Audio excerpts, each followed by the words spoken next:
berlandaskan kepada dalil Nabi Muhammad SAW.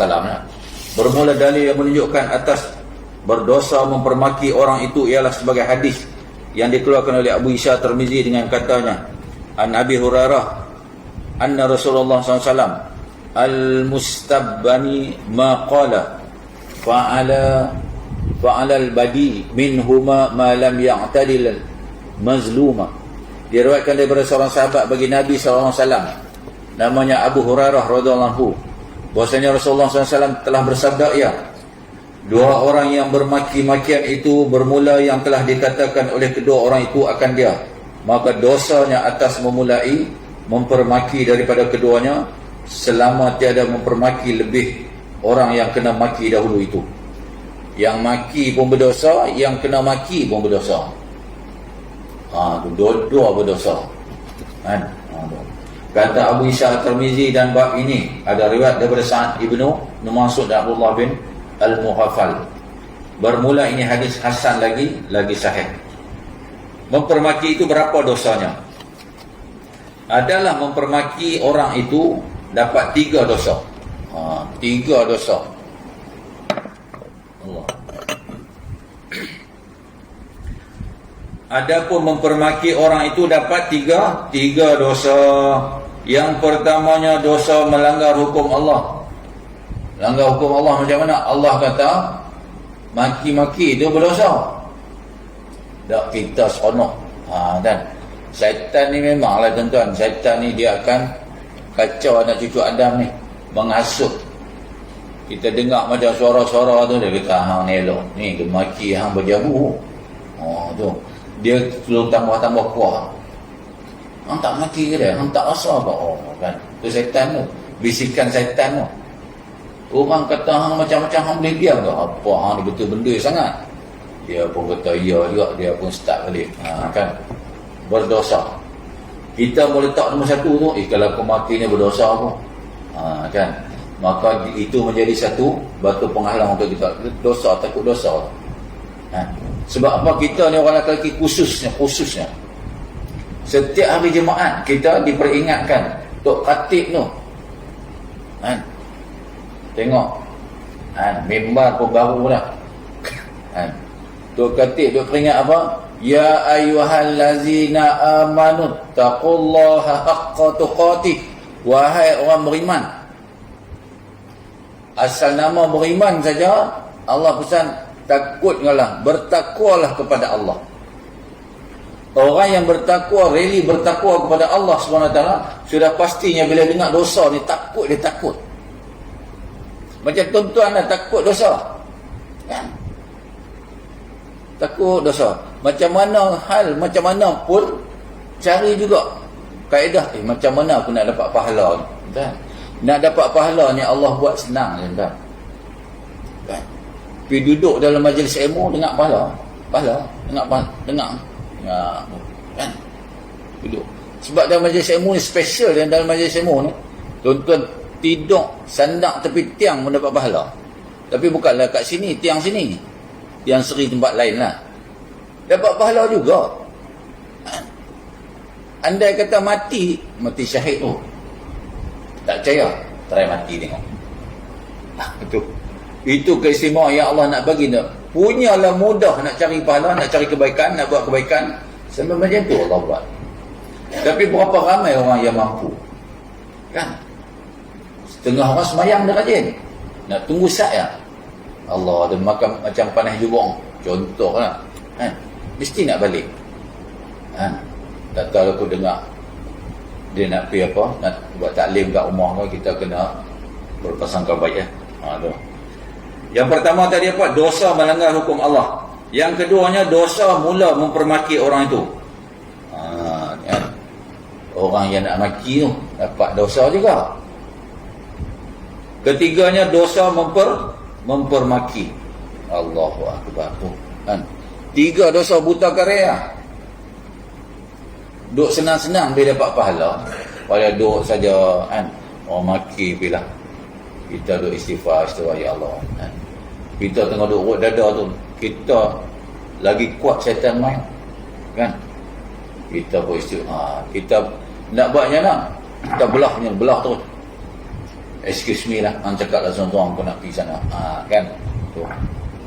Ataupun tak boleh buah segala mak, angkat telefon, tak bunyi pun telefon, angkat, halo, okey saya datang sekarang, kan. Macam kita lah dengan isteri lah, isteri duk beletak, tiba-tiba tak macam mana tu, telefon tak bunyi pun, angkat telefon, iya kak, okey saya datang sekarang. Itu contoh salah satu taktik dia, kan, macam biasa dia tu. Maka jikalau dibalas permaki oleh orang yang kena maki mula tadi, lepaslah dosa yang mempermaki dan tinggal dosa mula mempermaki dan dosa melanggar hukum. Kalau orang maki dia diam aja, dua dosa saja depan, kan, aduh, hilang dah, kan. Tiada harus bukan. Maka jikalau dibalas permaki oleh orang yang kena maki mula, tidak lepaslah dosa yang bermaki dan tinggal dosa mula mempermaki dan dosa melanggarkan hukum Allah. Dan kata khil, ulama, terangkat sekalian dosa daripadanya dengan sebab dibalas permaki orang akan dia. Tu Allahu Akbar. Jangan balas. Tu nak kata jangan balas tu lah. Cakap memang senang. Kadang-kadang dia mari tu tuan-tuan, uji tu ujian. Itu sebabnya kita akhir zaman umat Nabi Muhammad SAW, kita ni dalam zaman apa? Mulkan Jabari, dalam suasana musim zaman-zaman fitnah. Fitnah bukan sebab perang ke apa kada, fitnah yang berlaku di hadapan kita, di sekeliling kita ni, membuatkan kita ni kalau ikut hati, Allahu Akbar, semua tak puas, memang tak puas hati pun. Benda yang clear cut orang boleh tak nampak. Orang yang Allah pilih tu, rezeki yang namanya rezeki yang kita duk minta tu, Allah ma'ina ala zikrika wa syukrika wa husni ibadatik, ya Allah rezekikanlah kami untuk ingat dia. Bukan semua orang Allah bagi ingatan, bukan semua orang Allah bagi boleh nampak sesuatu yang tu, perkara yang mungkar setengah orang tak nampak, dia kata betul ni. Perkara maksiat dia kata ni okey. Tu sebab bukan semua. Tuan-tuan, sebab apa kita boleh cakap yang kata nikmat Allah, nikmat bercakap, nikmat bertutur, walisanai wa syafatain, Allah kurniakan lisan dan yang malah lidah, dua bibir ni, kan. Cukupkah sekadar ada lidah ada bibir boleh cakap? Tak, ni kongkong, boleh cakap dengan ada tiga elemen ni.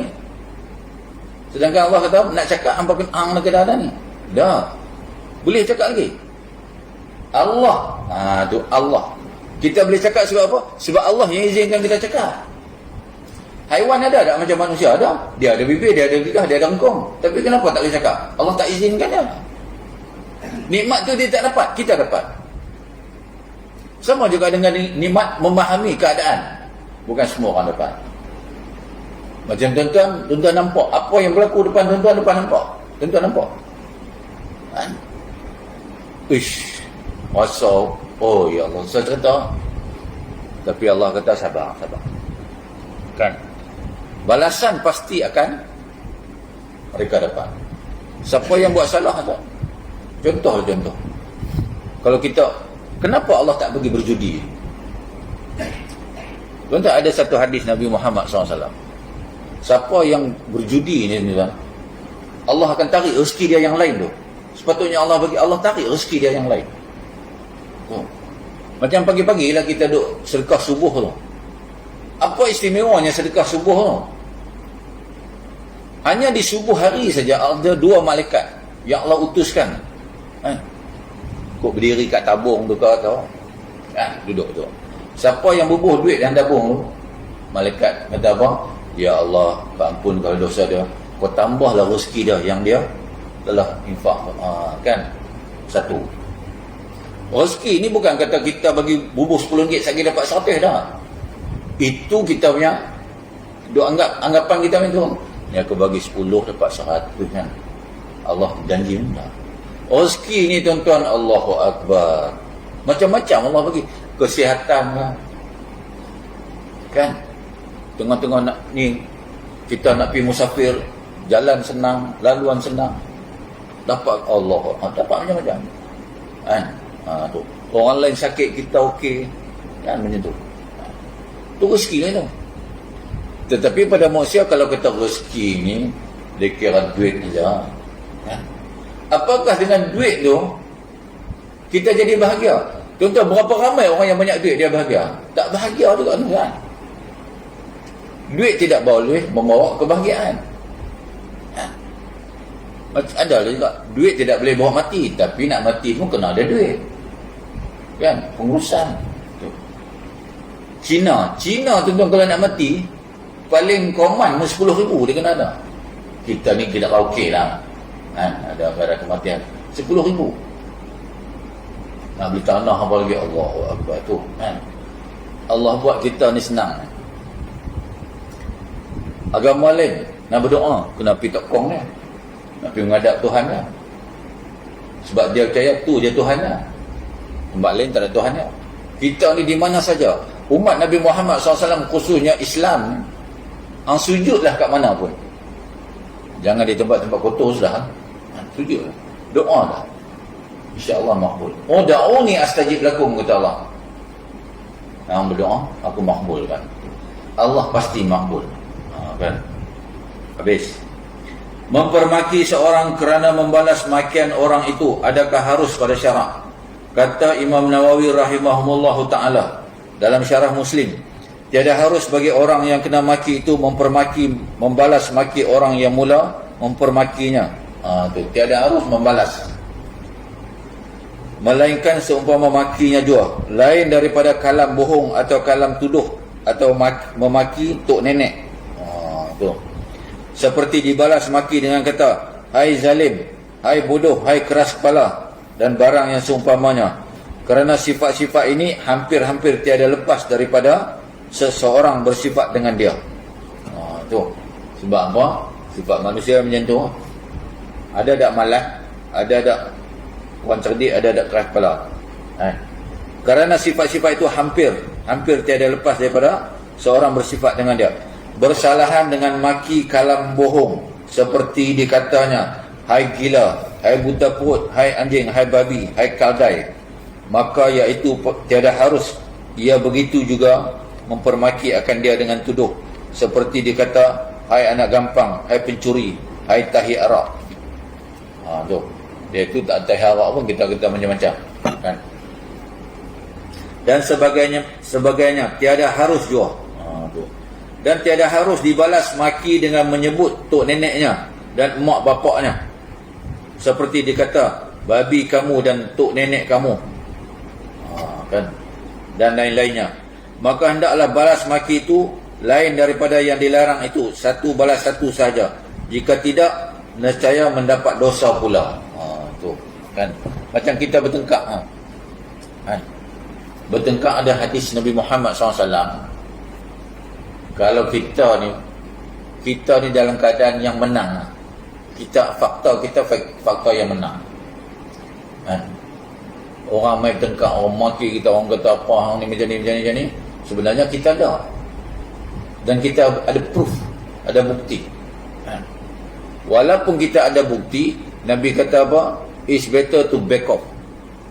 Janganlah, walaupun kalau kita lawan tu kita menang, apa? Ganjaran yang Allah sediakan pada orang yang back off daripada bertengkar tu lagi tinggi dia punya martabat kan. Tapi tu nak jadi macam tu yang susah tau. Kita ni manusia ni, dia seronok, dia boleh kata kat orang padan muka tu orang Melayu kan. Selagi mana dia tak dapat kata padan muka dia, dia tak puas hati kan.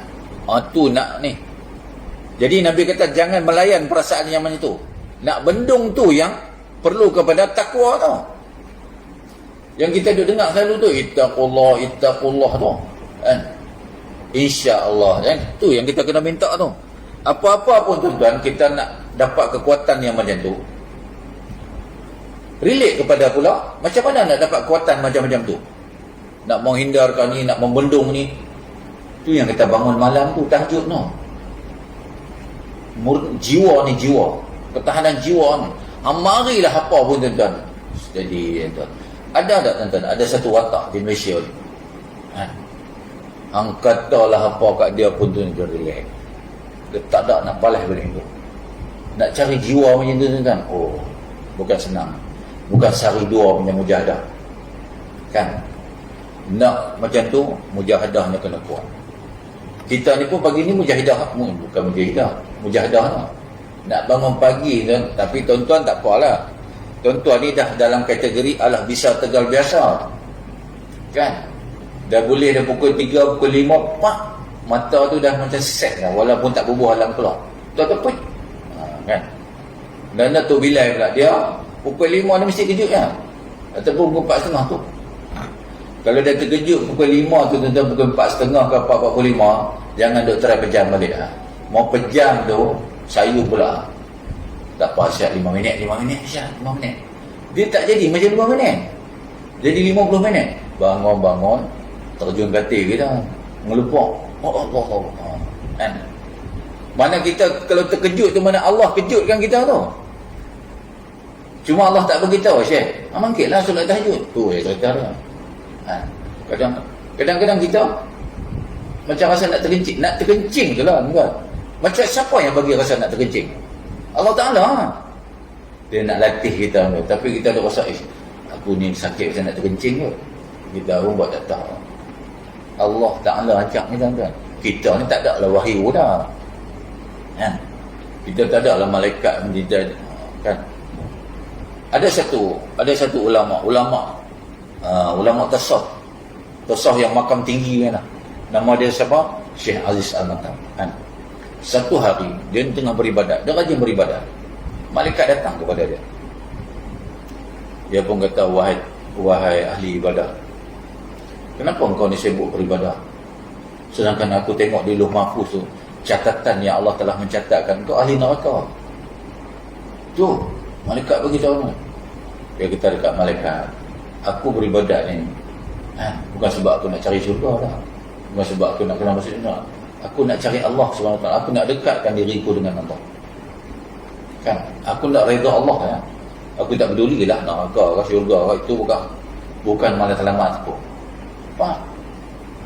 Dia pun balik, malaikat balik. Besok datang ni, wahai ahli ibadah, kamu ni memang hebat. Aku melihat di Lauh Mahfuz, Allah dah tukar daripada neraka kepada syurga, ahli syurga. Ahli ibadat tu kata apa? Aku beribadat tu untuk syurga. Bukan sebab nerakanya syurga.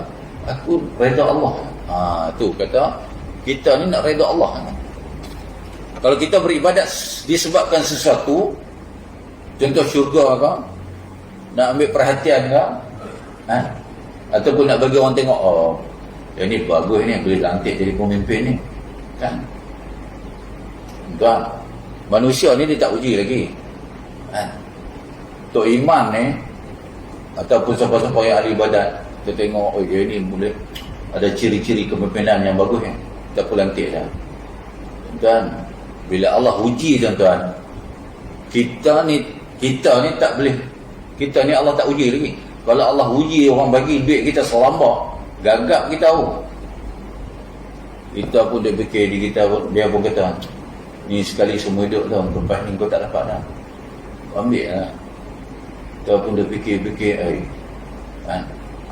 habis gelap mentah. Dia sumbat ni penuh mulut apa tak cakap.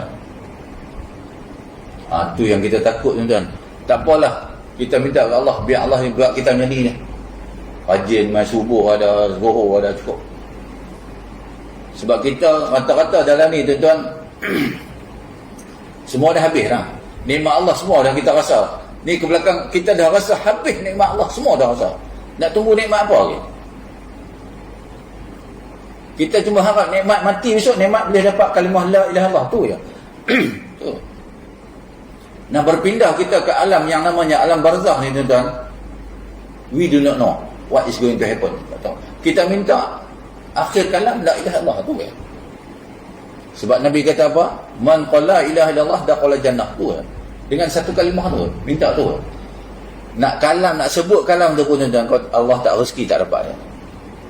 Rezeki semua daripada Allah SWT. Rezeki untuk Lidah ni berjaya menyebut la ilaha illallah. Untuk sahapalah. Dia tidak menentukan hang banyak duit hang boleh sebut, hang banyak ilmu hang banyak sebut. Tak boleh. Kalau Allah nak uji tuan, Allahu Akbar. Di ketika kita sakaratul maut tu, kita kita nak kena lawan tu. Iblis tu ujung kaki tu. So mengaku dia Tuhan. Tuan-tuan, kita bukan lawan yang tak faham. Selama ni pun kita pun tak nak tengok Allah. Kan? Dikala itu dia kata, hang pun tak nak tengok Allah. Dia kata, Syekh, hang pun tak nak tengok Tuhan. Hang tahu dah, aku lah Tuhan. Aku nak bagi hang tengok aku lah Tuhan. Hang mengaku lah aku Tuhan. Kita pun kata, ya Allah, habis. Kan? Tu yang kata nak kena kenal semua Tuhan ni. Kan? Habis. Seterusnya, mempermaki orang yang mati itu ditegah oleh syarak. Maka tidaklah boleh kita sebut hal ehwal orang yang sudah mati itu melainkan yang baik-baik saja. Maki orang yang dah mati dah ditegah oleh agama. Kan? Maka tidak boleh kita sebut hal ehwal orang yang sudah mati itu melainkan yang baik-baik saja. Yang buruk-buruk tak payah. Kita pun sebut yang ada arwah tu dulu. Dia tu Syekh, jangan Allah. Jangan. Kan? Contoh kita nak cerita. Kan? Ada seorang kita punya sahabat lah. Bila dia mati, kan? Nombor 1 datang, nombor 2 datang, nombor 3 datang. Tu yang payah lah. Kan? So kita nak kena settle dulu lah benda tu. Habis. Tidaklah boleh dikata si Anu yang mati itu pencuri sangat, celaka kuat berjudi dan makan wang bunga dan sebagainya. Tidaklah boleh disebut-sebut kerana menyebut-nyebut itu menyakiti anak cucunya yang hidup. Tu. Kalau dengar kan anak cucu dia akan jadi, Allah akan berasa hati dia pun. Kan? Sampai hati lah dia pun. Beritahu kata, tu aku ke pak aku minta Allah. Kan? Takutnya apa tuan-tuan? Kalam orang yang duduk cakap. Orang selalu duduk sebang mulut tu. Dia mulut bacoi atau mulut jenis longkang. Besok dia mati, orang akan kata kat dia mana. Dia benda tu macam tu je tuan-tuan. Allah Ta'ala buat macam tu ya. Jadi itu makna zalim lah tu. Dua perkara jadi atas dunia ni kita buat, Allah bagi atas dunia ni. Satu sedekah. Dan sedekah Allah bagi balik ganjaran dia kat dunia. Allah balas balik. Dalam bentuk apa? Wallahualam. Tetapi yang baik lah. Yang dia tikam mak dia pun mati, dia keluar pula lori balon dia terus. Habis. Lepas tu jadi pula. Dia pancung punya kepala mak dia pula. Keluar pula. Dan tangkap kata Allah. Apa cerita tu lepas tuan. Tapi alah. Takut lah. Kan? Jika tidak ada anak cucunya, nescaya menyakiti akan kaum kerabatnya dan sanak saudaranya. Tu. Tak boleh kita nak. Okay. Bermula dari yang menunjukkan atas tegah mempermaki-maki itu atau menista atau mencela orang yang mati itu ialah hadis sebagai yang telah dikeluarkan oleh Abu Isa Tirmizi. Al-Mughirah bin Syu'bah radhiyallahu anhu qala Rasulullah SAW la tasabbu al-amwat fatu'zul ahya. Diriwayatkan daripada seorang sahabat bagi Nabi SAW namanya Al-Mughirah bin Syu'bah radhiyallahu anhu berkata, telah bersabda Rasulullah SAW, jangan mempermaki sekalian kamu akan orang-orang yang mati, maka menyakiti sekalian kamu akan orang-orang yang hidup. Kita maki orang mati, anak beranak dia akan terasa. Kan? Tu. Kalau anak beranak dia jadi marah dia, dia maki yang pula kita maki lagi. Dia pun kata tu aku punya tu, dia bunuh pula. Habis dia jadi kes lain pula. Kan? Kerana orang yang mati tentulah ada meninggal sanak saudara atau ibu bapa atau anak cucu. Apakala kena cela dan kena nista si matinya, sakitlah hati mereka itu, mahu membawa kepada berkelahi-lahi dan fitnah besar. Tu Islam jaga tu semua kan. Islam ni tuan-tuan Allah, yang Allah punya.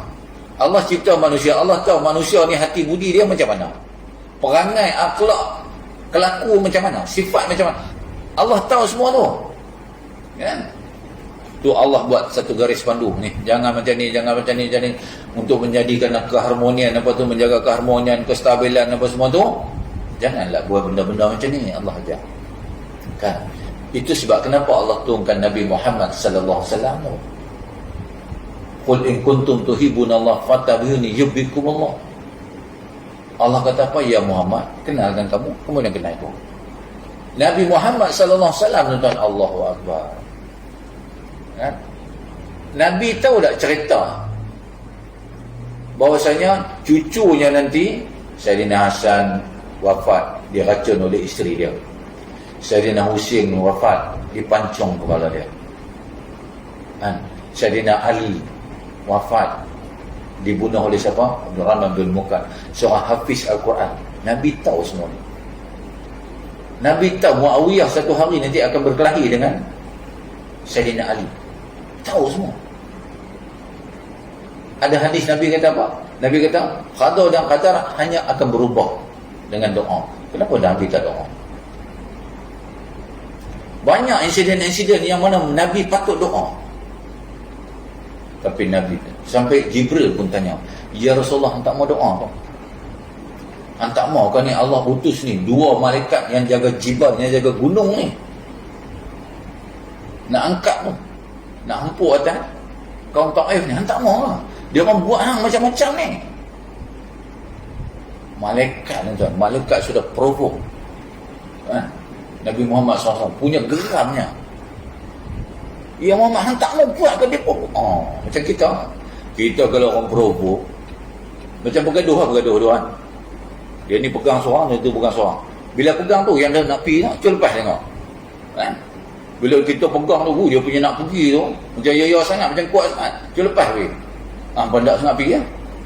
Tak jadi dia apa. Cakap lah, mungkin tak apa balik lah. Kita akan jadi macam tu. Kan? Tu. Nabi reserve tu, Nabi reserve untuk umat dia, untuk kita ni. Sebab Nabi tahu kita ni besok Allah macam-macam besok nak jadi. Kan? Ada yang malaikat tarik dah umat Nabi Muhammad SAW nak masuk neraka. Nabi minta kepada Allah, ya Allah tuanku, tu umat aku ya Allah. Boleh tunggu sah tak? Boleh tunggu sah tak? Aku nak pergi syafaat. Allah kata malaikat hang lepas tak? Hantar Muhammad, respect Muhammad sikit. Tuan-tuan, tu Muhammad. Sebab apa tuan-tuan? Hari-hari ni, setiap hari 5 kali, 5 waktu, setiap waktu kita akan doa apa? Makam Mahmudal Lazi wa'adah. Makam Mahmudah tu, tingginya makam Nabi Muhammad SAW tu. Di mana? Di mahsyar besok. Allahu Akbar. Kan? Nabi reserve tuan-tuan. Nabi tahu lah. Bukanlah Nabi tu nujung tak. Malaikat beritahu, Allah beritahu, ni umat hang ya Muhammad ni akhir zaman ni macam-macam. Tuan Nabi kalau ada menangis dia tengok. Kan? Ampun ni selawat kat aku, kau main lagi. Kan? Selawat ni sampai naik ni, tekang ni orang ni. Contoh sayang sangat. Yang aku suruh tak buat, yang aku tak suruh hang buat. Tu kan. Jadi ya Allahu Akbar. Jadi macam kita nak mati lah tuan. Setengah orang tu pasal apa dia takut mati? Sebab dia terlalu memikir dunia. Dia kata, sekali lagi kalau aku mati, anak-anak aku, isteri aku, siapa nak jaga? Tuan-tuan, Allah dah utus semua malaikat dah untuk jaga kita. Lepas je lah. Kalau kita mati, isteri nak kahwin, ikut suka dia lah. Tengah orang kata apa? Kalau isteri aku kahwin, aku bangkit jadi hantu, aku cakap lelaki dia. La ilaha illallah. Tu. Ada jemaah tanya, Ustaz, neraka ni neraka yang mana yang paling paling teruk sekali lah? Kita kata neraka Jahannam teruk sekali. Neraka ada 7 katanya. Neraka yang paling teruk sekali neraka Jahannam. Dia tanya lagi, Ustaz, ada tak neraka yang okey sikit lah? Neraka yang okey. Neraka ni mana ada okey? Memang tak okey kan? Dia tanya, ada tak yang okey? Kita nak jawab apa? Nak jawab apa? Dia memang tak ada okey kan? Neraka. Asal sebut, itu sebab Allah sebut neraka. Kan? Macam neraka. Memang hebat. Memang teruk. Dia boleh tanya pula, ada yang okey? Kalau ada, kalau ustaz tu kata okey, dia nak masuk itu kot. Dan neraka ni bukan mainan. kan? Bukan tempat santai-santai lah.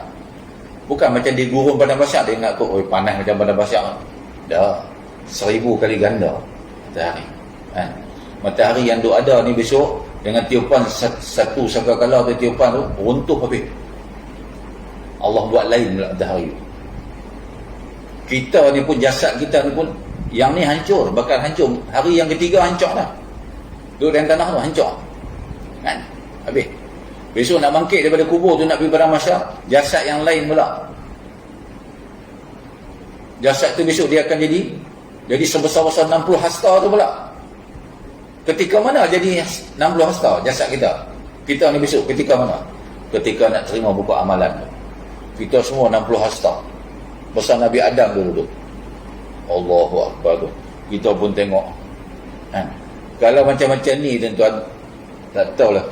Neraka tu saja. Neraka ni luas besar. Luas mana neraka ni? Langit.